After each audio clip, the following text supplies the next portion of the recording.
함께 기도하시겠습니다. 믿음이 없이는 하나님을 기쁘시게 하지 못하나니 하나님께 나아가는 자는 반드시 그가 계신 것과 또한 그가 자기를 찾는 자들에게 상 주시는 이심을 믿어야 할지니라. 거룩하신 하나님, 저희들의 영혼과 삶의 복과 은혜를 더하시고 하나님의 뜻을 이루며 하나님의 영광과 역사를 기억하는 백성들 다 되게 하옵소서. 오늘도 지키시고 인도하셔서 주의 뜻을 이루게 하시고 하나님의 역사 가운데 온전히 서게 하시기 원합니다. 지키시는 주여 은총과 은혜로 세워 주옵소서. 감사드리며 예수님의 이름으로 기도합니다. 아멘. 네, 찬송가 280장 2절 찬송 드리시겠습니다. 전부터 계신 주께서 영죽을 죄인을 보혈로 구해 주시니 그 사랑 한없네. 전부터 계신 주께서 영죽을 죄인을 보혈로 구해 주시니 그 사랑 한없네. 내 죄를 씻기 위하여 피 흘려 주시니 곧 회개하는 마음으로 주 앞에 옵니다. 아멘. 시편 89편 29절에서 37절까지 말씀 보시겠습니다. 또 그의 후손을 영구하게 하여 그의 왕위를 하늘의 날과 같게 하리로다. 만일 그 자손이 내 법을 버리며 내 규례대로 행하지 아니하며 내 율례를 깨뜨리며 내 계명을 지키지 아니하면 내가 회초리로 그들의 죄를 다스리며 채찍으로 그들의 죄악을 벌하리로다. 그러나 나의 인자함을 그에게서 다 거두지는 아니하며 나의 성실함도 패하지 아니하며 내 언약을 깨뜨리지 아니하고 내 입술에서 낸 것은 변하지 아니하리로다. 내가 나의 거룩함으로 한 번 맹세하였은즉 다윗에게 거짓말하지 아니할 것이라. 그의 후손이 장구하고 그의 왕위는 해같이 내 앞에 항상 있으며 또 공창의 확실한 증인인 달같이 영원히 견고하게 되리라 하셨도다. 셀라. 아멘. 네, 오늘 시편 89편 8번째 말씀입니다. 지난 어제 말씀을 통해서 하나님께서는 하나님의 능력을 이스라엘에게 또 그 능력을 다윗에게 이렇게 집중하셨다고 그렇게 말씀드렸습니다. 그 다윗이 하나님께 약속을 받습니다. 다윗에게 주신 약속이죠. 그 약속에 대해서 오늘은 기억하기를 원합니다. 부흥과 하나님의 강복은 계속해서 흘러 들어와야 합니다. 여름철 소나기 같이 한 번 내리고 말면 굉장히 답답하죠. 그런데 교회사를 보면요, 하나님의 역사가 계속되지 못하는, 성령의 은혜가 계속되지 못하고 중간에 금방 끊어지는 이러한 것들을 보게 됩니다. 하나님의 역사가 멈추게 되면 하나님의 백성들이 미신과 우상숭배를 따르게 됩니다. 그리고 자살이나 정체질환이나 탈선이나 이런 일들이 가득하게 돼요. 죄 가운데 빠지는 것입니다. 하나님의 백성은 하나님의 은혜가 끊임없이 흘러 들어와야 되고요. 하나님의 은혜를 다른 사람들에게 흘러 보내야 합니다. 인간은 성공하면 교만해질 때가 많습니다. 그러면 하나님의 은혜에서 멀어지게 돼요. 오늘 29절에 이렇게 말씀하고 있습니다. 또 그의 후손을 영구하게 하여 그의 왕위를 하늘의 날과 같이 하리로다. 하나님께서는 다윗에게 왕위를 계속해 주시겠다고 하는 약속을 주시는데 이게 사무엘하 7장에 나옵니다. 이것을 다윗 언약이라고 불러요. 이 언약의 배경을 좀 살펴보면 이렇습니다. 다윗이 어느 날 이렇게 돌아보니까 하나님의 성전이 성막인 거예요. 자기는 왕궁을 새로 지었어요. 그리고 성벽도 건축했습니다. 그래서 휘황찬란해요. 그런데 하나님께서 계신 곳은 천막으로 지은 곳입니다. 성전이 천막이에요. 그래서 나단에게 이렇게 말합니다. 하나님의 성전을 백향목과 대리석으로 짓겠다 그렇게 말하는데 나단이 굉장히 기뻐합니다. 사무엘하 7장 3절에 보니까 나단이 왕께 아뢰되 여호와께서 왕과 함께 계시니 마음에 있는 모든 것을 행하소서. 나단이 그 다윗의 마음을 보고 하나님께서 주신 마음이다 생각하고 그것이 너무 좋은 일이다 빨리 하세요 그렇게 말했단 말이에요. 그랬더니 하나님께서 그날 밤에 나단에게 말씀하세요.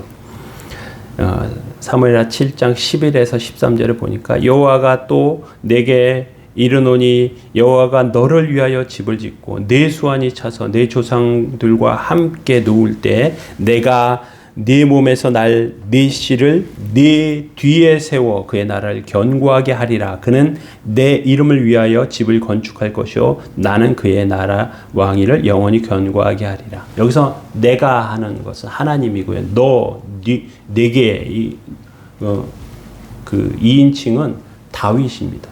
하나님께서 다윗에게 야 네가 내 집을 짓겠냐? 내가 네 집을 지어줄 것이다. 다윗에게 성전을 지을 수 없다고 말씀하세요. 인간적으로 한번 생각해 보면요. 다윗은 전쟁을 굉장히 많이 했습니다. 하나님의 성전은요.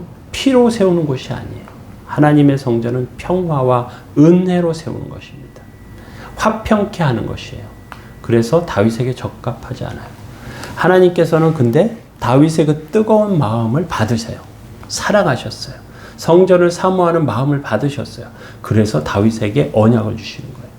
이 다윗의 언약은 어떤 세습적인 특권을 주시는 것이 아닙니다. 다윗이 이만큼 믿으니까 그 후손에게도 하늘을 여는 능력, 부흥의 은혜를 주시겠다고 하는 약속입니다. 다윗은 이것을 믿었습니다. 이 정도로 다윗이 성전을 사모하고 하나님을 사랑하는 그러한 마음, 하나님께서는 이러한 사람들을 보지 못하셨던 것이죠. 그걸 너무 사랑하시고 귀하게 여기시며 칭찬하신 것입니다. 예수님께서도 생전에 사역하실 때 이방 여인이 예수님 앞에 나와가지고 개들도 주인의 상에서 떨어지는 부스러기를 먹는데 제 딸도 이렇게 고쳐주세요. 그렇게 하는 모습을 보면서 자기를 한없이 낮추는 그 여인의 믿음을 칭찬하시고요. 또 백부장이 예수님께 와서요. 예수님 제 종을 고치시는데 오실 필요 없습니다. 저도 다른 사람의 밑에 있고 내 밑에 다른 수하들도 있는데 이렇게 하라면 하고 저렇게 하라면 하는데 예수님이 말씀만 하세요. 그러면 제 종이 낫겠습니다. 이렇게 말씀하시거든요. 그랬더니 예수님이 내가 이스라엘 아무 중에 이만한 믿음을 만나보지 못했다. 그렇게 말씀하십니다. 예수님도 이러한 믿음을 기뻐하신단 말이죠. 하나님도 다윗을 보면서 기뻐하셨어요. 그래서 다윗에게 놀라운 은혜와 약속을 그 삶 가운데 허락하시는 것입니다.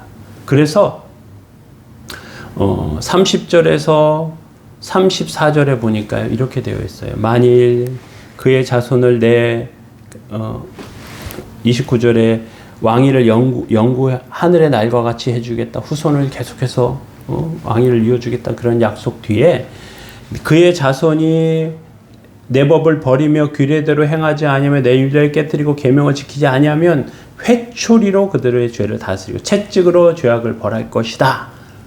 그리고 그러나 나의 인자함을 그에게서 다 거두진 아니하며 성실함도 패하지 아니하겠다. 이렇게 약속해 주십니다. 내 언약을 깨뜨리지 아니하고 내 입술에서 낸 것은 변하지 아니하리로다. 무슨 말씀이냐? 하나님과 인간이 약속을 했어요. 약속을 했습니다. 그런데 인간이 그 약속을 깨뜨려요. 그러면 하나님께서 채찍질도 하시고 회초리질도 하시는데 완전히 끊어지지는 않을 것이다 말씀하시는 거예요. 마치 손을 잡을 때 이렇게 잡았어요. 한쪽에 손을 놔도 그 한쪽 상대편이 손을 놓지 않으면 지금 끊어지지 않습니다. 하나님께서 끝까지 잡으신다고 말씀해 주셨어요. 그러면 다윗의 왕위를 한번 유다의 그 왕가를 생각해 보면요. 다윗의 왕가가 끊어지지 않냐? 아니요, 끊어져요. 하나님의 법을 버리고 말씀대로 행하지 않으니까 그러니까 바벨론 포로로 70년간 잡혀가고요. 그리고 성전은 무너져 버립니다. 이게 엄청난 일이었습니다. 이스라엘 사람들은 하나님의 회초리와 채찍이 얼마나 무서운지 몰랐다는 거예요. 그리고 우습게 생각했습니다. 사람들을 더 무서워했어요. 사람들의 공격, 따돌림 이런 것들만 생각했습니다. 그런데 하나님은 다윗에게 주신 약속을 버리시진 않으셨어요. 왜냐하면 그 약속을 끝까지 이루십니다. 역사적으로 보니까 아닌데요. 아니에요. 그것은 다윗의 왕위를 예수 그리스도를 통해서 이루십니다. 사람들은 예수님께서 사역하실 때 뭐라고 불렀느냐? 다윗 자손 예수여! 그렇게 불렀습니다. 다윗 자손 예수여. 다윗에게 약속하신 하나님의 약속을 이룰 사람으로 예수님을 바라봤습니다. 예수님께서는 실제로 그렇게 이루십니다. 성전이 무너지지 않고 계속되겠다고 하시는 약속은 예수님께서 헤롯이 지은 성전을 보시면서 이 성전 헐어라 내가 사흘 만에 다시 짓겠다 하신단 말이죠. 그 말씀이 뭐냐? 예수님께서 십자가에서 죽으시고 3일 만에 다시 살아나셔서 부활하시는 것. 이제 예수님께서 성전이 되십니다. 그래서 신약의 교인들은 성전을 눈에 보이는 건물로 보지 않았고요. 성전을 예수 그리스도의 공동체로 보았습니다. 그리고 그 공동체는 눈에 보이는 건물이 아니라 살아계신 하나님의 역사하는 성전이라고 기억했어요. 성전이 이렇게 완성되었던 것입니다. 이제 하나님의 역사와 은혜가 다윗을 통해서 계속해서 나타나고 계속됩니다. 등불이 꺼지지 않는 것이요. 부흥의 역사 계속되는 것입니다. 인간은 눈에 보이는 것을 믿고 따라갑니다. 그러나 하나님의 약속은 눈에 보이지 않아도 세상이 아니라 하나님의 나라의 완전한 모습으로 보여지고 나타나게 됩니다. 우리의 삶도 그러한 하나님의 부흥의 역사와 은혜의 역사를 기억하며 서야 합니다. 우리는 눈에 보이지 않는 하나님을 믿음으로 믿고 나아갑니다. 하나님께 나아가는 자는 반드시 그가 계신 것과 그가 자기를 찾는 자들에게 상 주시는 이심을 믿어야 할지니라 성경은 말씀하고 있잖아요. 히브리서 11장 믿음장에 보면 우리가 그러한 은혜 가운데 서며 하나님의 능력 가운데 세워지시길 바랍니다. 다윗에게 집중되었던, 다윗에게 약속하셨던 그 약속을 이제 우리에게 예수 그리스도를 통해서 이루시고 완성해 주시는 것입니다. 그 하나님의 뜻을 기억하며 오늘도 세워지는 저와 여러분들 다 되시길 예수님의 이름으로 축원합니다. 기도하시겠습니다. 그를 향하여 우리가 가진 바 담대함이 이것이니 그의 뜻대로 무엇을 구하면 들으심이라. 우리가 무엇이든지 구하는 바를 들으시는 줄 안즉 우리가 그에게 구한 그것을 또한 얻은 줄 아나니라. 거룩하신 하나님 주의 은총과 은혜 감사합니다. 연약한 믿음에게 복을 주시고 은혜 내려 주옵소서. 하나님의 뜻 안에 서게 하시고 승리케 하시고 세우시는 역사가 주 안에 가득하도록 주님 붙들어 주옵소서. 오늘도 저희들의 삶에 놀라운 은혜 내려 주시고 하나님의 뜻과 은혜 아래 주의 복을 기억하게 하옵소서. 하나님을 사랑하는 그 사랑을 귀하게 보셨던 하나님께서는 하나님의 성전과 하나님의 교회를 사랑하는 그 사랑을 귀하게 보시는 줄로 압니다. 오늘 저희들의 삶에 복과 은혜를 더하시고 놀라운 은혜로 채워 주옵소서. 오늘도 지키시고 인도하셔서 주의 뜻과 은혜를 통하여 거룩하게 드려지는 하나님의 백성들 다 되도록 주님 인도해 주옵소서. 오늘도 지키시고 인도하시기 원합니다. 성님의 인도하심이 성도들의 삶에 가득해 하시고 일터와 가정에 복을 주시고 병든 영혼들마다 치료하여 주시고 은총과 은혜를 구하는 심령들마다 평안과 은혜의 복이 넘치도록 주님 붙들어 주옵소서. 오늘도 지키시고 함께 하시기 원합니다. 감사드리며 예수님의 이름으로 기도합니다. 아멘. 교회를 위해서 기도하시고 또 병중에 있는 성도들을 위해서 기도해 주시고 하나님의 뜻과 은혜가 저희들의 삶에 가득하기 위해서 그렇게 기도해 주시면 좋겠습니다. 기도하시겠습니다.